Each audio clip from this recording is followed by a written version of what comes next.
সে যে এই আন্দোলনে সংগত হবে বা হতে পারে আমরা কোনোদিন কল্পনা করতে পারিনি। 15 জুলাই রাতে আমার ছেলে ফারহান কিন্তু ঘর থেকে বেরিয়েছিল।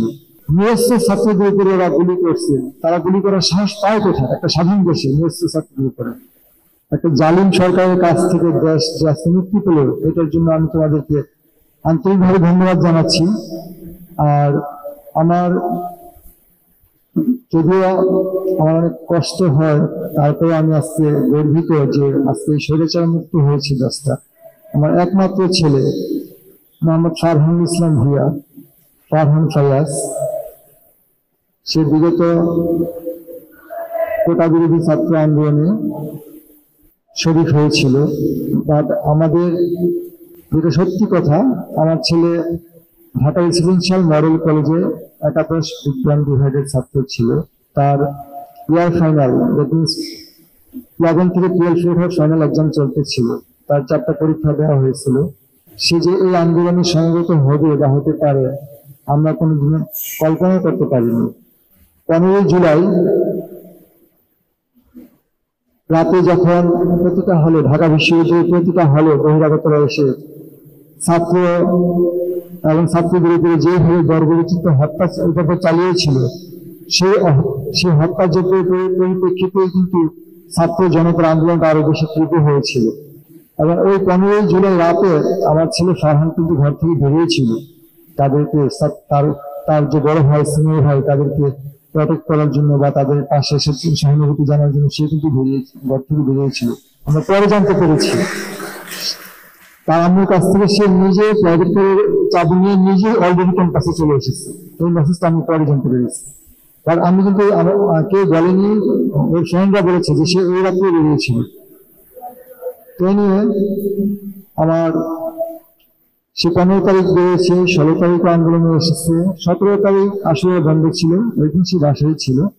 আর 18 জুলাই সকালবেলা আমি অফিসে যাই, সকাল তখন 10টা। আমি যাওয়ার সময় ঘুমোচ্ছিল।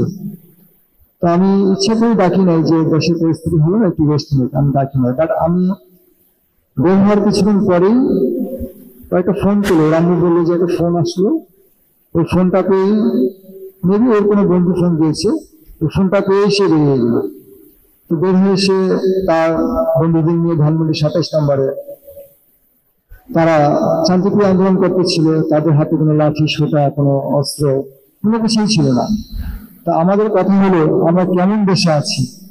নিরস্ত্র ছাত্রদের উপরে ওরা গুলি করছে। তারা গুলি করার সাহস পায় কোথায়? একটা স্বাধীন দেশে নিরস্ত্র ছাত্রদের উপরে।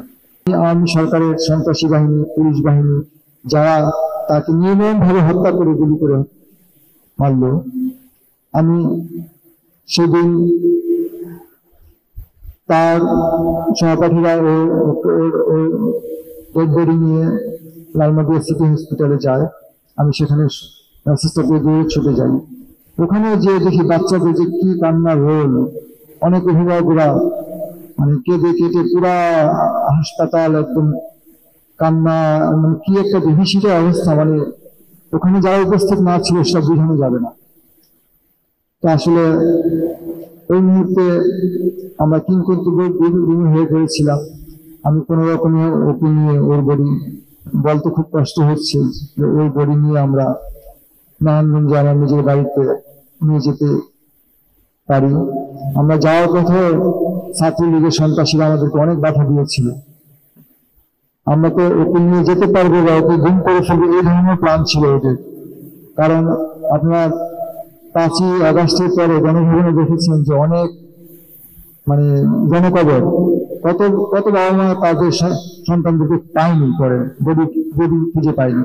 তা আলহামদুলিল্লাহ আমরা যে তাকে দাফন সম্পন্ন করতে পেরেছি, এটা আল্লাহর দরবারে লাখ লাখ শুকরিয়া।